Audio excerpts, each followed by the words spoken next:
AI വെച്ച് generate ചെയ്യപ്പെടുന്ന ഒരുപാട് വീഡിയോ, ഓഡിയോ കണ്ടന്റുകൾ, മൾട്ടിമീഡിയ കണ്ടന്റുകൾ സോഷ്യൽ മീഡിയയിൽ വല്ലാതെ കുത്തൊഴുക്ക് പോലെ തന്നെ വരുന്നുണ്ട്.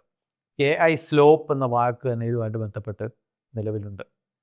അപ്പോൾ നമ്മൾ പൊതുവിൽ കണ്ണുകൾ കള്ളം പറയില്ല എന്നാണ് നമ്മൾ പറഞ്ഞ് ശീലിച്ചിട്ടുള്ളത്.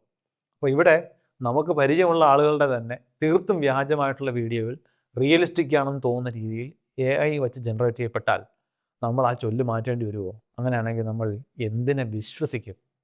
അപ്പോൾ മൊത്തത്തിൽ AI-യെക്കുറിച്ച് ആലോചിക്കുമ്പോൾ നമ്മളിപ്പോഴും അതങ്ങോട്ട് പൂർണ്ണമായിട്ടും കുരുക്കഴിച്ചിട്ടില്ല. AI-യോടൊപ്പം നമ്മൾ ജീവിക്കേണ്ടി വരും എന്നുള്ള കാര്യത്തിൽ യാതൊരു സംശയവും വേണ്ട. കാരണം AI is going to stay.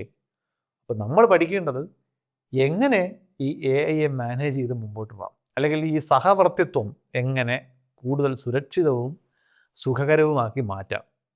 ഇതിന് നമ്മൾ കാര്യമായി ഈ വിഷയം ചർച്ച ചെയ്യേണ്ടിയിരിക്കുന്നു.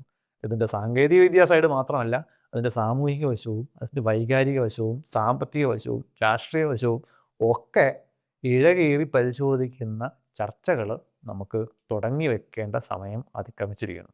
അപ്പോൾ അത്തരത്തിലൊരു ചർച്ച വരുന്ന ഫെബ്രുവരി 7-ാം തീയതി വൈകുന്നേരം 3:30 തിരുവനന്തപുരത്ത് വക്കം മൗലവി ഫൗണ്ടേഷൻ ഹാളിൽ വെച്ച് ഞാനും ടെക്നോളജി ആൻഡ് മാനേജ്മെൻറ്റ് കൺസൾട്ടൻറ്റ് ആയിട്ട് പ്രവർത്തിക്കുന്ന ശ്രീ അരുൺ രവിയും ചേർന്ന് ഇത്തരത്തിലൊരു ചർച്ച നടത്തുന്നുണ്ട്. അപ്പോൾ എല്ലാവർക്കും അവിടേക്ക് സ്വാഗതം.